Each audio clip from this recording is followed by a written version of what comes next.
त्रिनेत्रशूलत्रिशूलगात्रम्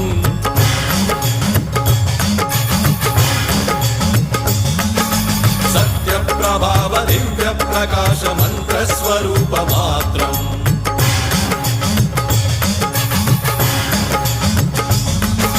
निष्प्रपञ्चादि निष्कलङ्कोऽहं निजपूर्णबोधहं